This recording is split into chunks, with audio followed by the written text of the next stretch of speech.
The night started like any other ordinary night. I had just finished a long shift and stopped at a small roadside diner outside town. The place was quiet, the kind of quiet that makes you hear every little sound, the ticking wall clock, the hum of the refrigerator, the rain tapping softly on the windows. I remember walking toward the restroom, tired and half distracted. But the moment I pushed the bathroom door open, my entire night, maybe even my life, changed. Because standing there, trembling beside the sink, was a young woman I had never seen before. Her eyes were red, her hands shaking. And before I could even ask what was going on, she whispered in a desperate voice. "Please, can I stay here for one night?" Before we continue this story, take a quick moment to like this video, subscribe, and share your thoughts in the comments. Stories like this remind us how powerful kindness can be. And here on your channel name, we share real-life inspired stories that warm the heart and remind us that small acts of compassion can change lives. Now let's go back to that moment. At first, I just stood there, frozen. It wasn't every day you opened a bathroom door and found a stranger hiding inside. My mind raced with questions. Was she in trouble? Was she running from someone? Or was this some kind of misunderstanding? She looked terrified, like a deer caught in headlights. Her clothes were damp from the rain outside, and strands of hair stuck to her face. She clutched her arms tightly, trying to stop herself from shaking. "I'm sorry," she said quickly, her voice cracking. "I know this sounds crazy. I didn't know where else to go." Something about the way she said it didn't feel fake. It felt raw. Honest. Still, I had to ask. "Are you okay?" I said carefully. "Why are you hiding in here?" She looked down at the floor before answering. "I left home tonight," she said quietly. "My boyfriend, he drinks a lot. Tonight things got bad. Really bad." She swallowed hard. "I ran. I didn't even bring my phone. I just ran until I found this diner." Her voice grew smaller. "I saw the bathroom and thought I could hide here until morning. I just need somewhere safe for one night." For a moment, I didn't know what to say. Part of me felt cautious. After all, you hear stories all the time about scams or dangerous situations. But another part of me, the human part, saw something else. Fear. Real fear. I stepped back slightly so she didn't feel trapped. "You don't have to hide in here," I said gently. "Come out." She looked unsure. "I won't cause trouble," she said quickly. "I know," I replied. "But hiding in a diner bathroom all night isn't safe either." She hesitated for a moment, then slowly followed me out. The diner was nearly empty. Just an older waitress wiping down the counter and a truck driver sipping coffee in the corner. I guided the woman to a booth near the window. "What's your name?" I asked. "Emily," she said softly. "I'm Daniel." The waitress walked over. "Coffee?" she asked. I nodded. "And something warm to eat?" Emily immediately shook her head. No. I can't ask you to buy me food." "It's not asking," I said with a small smile. "It's dinner."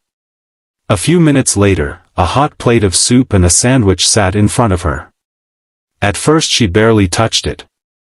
Then slowly, like someone who hadn't eaten all day, she began to eat. Watching her reminded me of something my mother used to say. You never know what someone is carrying in their heart. Sometimes the kindest thing you can do is simply sit with them. After she finished eating, Emily looked calmer. The color had returned slightly to her face. But the problem still remained. Where would she go? The diner closed in an hour. And outside, the rain had only gotten heavier. "Do you have any family nearby?" I asked. She shook her head. "My parents live 3 states away." "What about friends?" I lost contact with most of them after moving in with my boyfriend. Her eyes filled with tears again. I know it sounds stupid.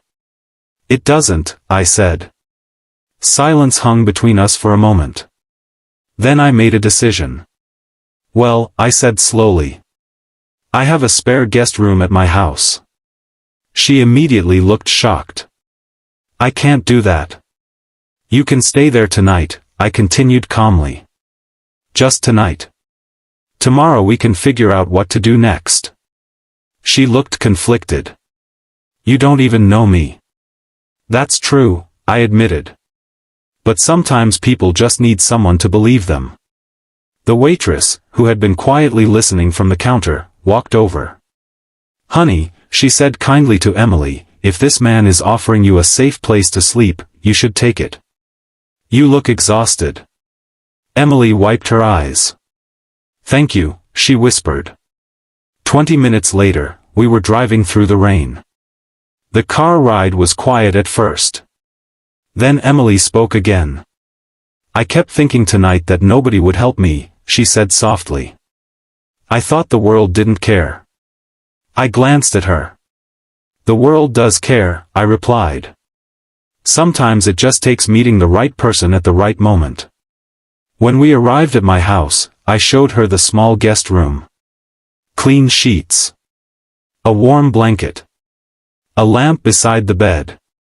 It wasn't fancy, but it was safe.